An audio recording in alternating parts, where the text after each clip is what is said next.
दोस्ती पड़ गई डील पर भारी। हाँ दोस्तों, शार्क टैंक इंडिया में कुछ दिन पहले एक ऐसा ब्रांड आया जिसका नाम है रिकॉर्ड स्टूडियो, जो कि एक कॉस्मेटिक ब्रांड है और ये एक बहुत ही प्रॉफिटेबल डील हो सकती थी सारे शार्क्स के लिए। लेकिन किसी भी एक शार्क ने इस कंपनी में इन्वेस्ट नहीं किया और कोई भी इंटरेस्ट नहीं दिखाया, क्योंकि रिकॉर्ड स्टूडियोज़ शुगर कॉस्मेटिक का डायरेक्ट कॉम्पिटिटर है।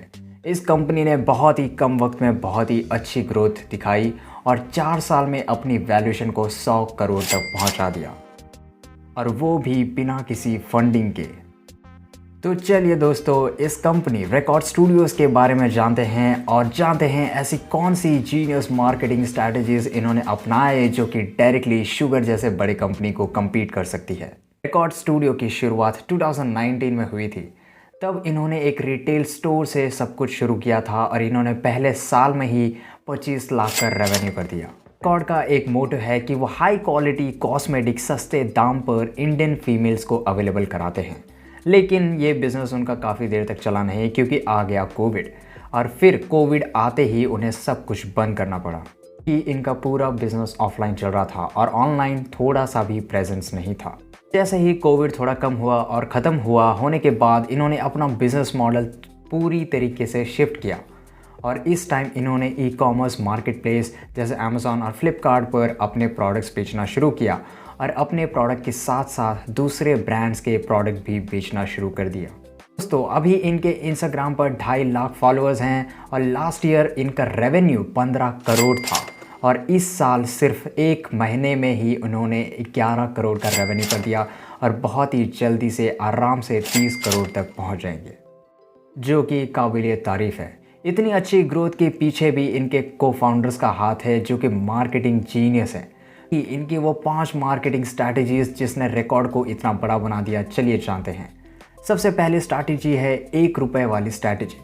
जब कोविड आया तब इनके स्टोर बंद होने की वजह से इन्होंने अपना स्टॉक क्लियर करते हुए सारे के सारे प्रोडक्ट सिर्फ 1 रुपये में ही बेच दिए, और फिर जब लोगों ने इनके प्रोडक्ट ख़रीदा और उन्हें काफ़ी ज़्यादा पसंद आया और इन्हें वापस से रीऑर्डर्स मिलना शुरू हो गया। लेकिन जो इन्होंने सोचा नहीं था फिर भी इनके साइड में काम आया। दूसरी स्ट्रैटेजी थी ई कॉमर्स मार्केट प्लेस। हम सब जानते हैं कि इस टाइम पर इंडिया में बड़े से बड़े D2C ब्रांड्स बन चुके हैं बिकॉज ऑफ ऑनलाइन प्रेजेंस। इसी चीज़ को उन्होंने समझते हुए इनके मार्केट प्लेस में ये रिकॉर्ड के अलावा बहुत सारे ब्रांड्स और प्रोडक्ट को सेल करना शुरू कर दिया। हालांकि कस्टमर्स अट्रैक्ट होते थे दूसरे ब्रांड के वजह से, लेकिन फ्री में रिकॉर्ड के प्रोडक्ट्स भी खरीद के लेके चले जाते थे और जैसे ही पसंद आता रिकॉल वैल्यू बहुत ही ज़्यादा बढ़ जाती। और तीसरी जो सबसे कमाल की स्ट्रैटेजी जो आप देखोगे दूसरे D2C ब्रांड्स भी बहुत ज़्यादा आजकल यूज़ कर रहे हैं, वो है इन्फ्लुएंसर्स। इन्होंने सोशल मीडिया और यूट्यूबर्स को बहुत सारे इन्फ्लुएंसर्स को हायर किया और वहाँ पे अपने प्रोडक्ट्स को अच्छे तरीके से दिखाया और प्रमोट किया, जिसके वजह से इनकी सेल काफ़ी ज़्यादा बढ़ गई। चौथी स्ट्रैटेजी थी फिज़िकल मेकअप वर्कशॉप।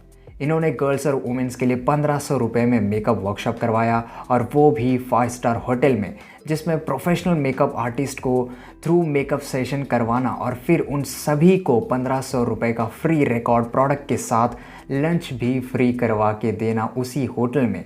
और फिर जब लोगों ने उनके प्रोडक्ट को यूज़ किया तब इसी कारण उन्हें बहुत ज़्यादा ऑर्डर और रिकॉल वैल्यू काफ़ी ज़्यादा बढ़ गया, और उन्हीं कस्टमर्स ने उनकी सर्कल में रिकॉर्ड के प्रोडक्ट को रेकमेंड किया। और इस मार्केटिंग को कहते हैं माउथ मार्केटिंग।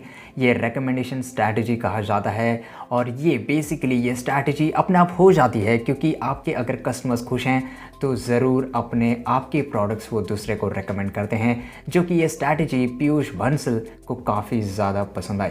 और 5वीं स्ट्रैटेजी थी शार्क टैंक स्ट्रैटेजी।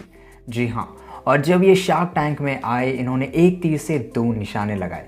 फ्री में टीवी पर इनको ब्रांडिंग के साथ बहुत ज़्यादा पब्लिसिटी मिला, और शायद इन्हें इन्वेस्टमेंट तो नहीं मिला, जो कि बहुत ही उतनी अच्छी चीज़ नहीं थी, लेकिन फिर भी मार्केटिंग और इन्हें पब्लिसिटी मिलने की वजह से सिर्फ 5 दिन में ही इनके इंस्टाग्राम पर 20,000 फॉलोअर्स बढ़ गए, और उसके साथ ही इनके वेबसाइट पर ऑर्गेनिक ट्रैफिक भी बहुत ज़्यादा बढ़ने के कारण इनके ऑलमोस्ट सारे प्रोडक्ट सोल्ड आउट हो गए।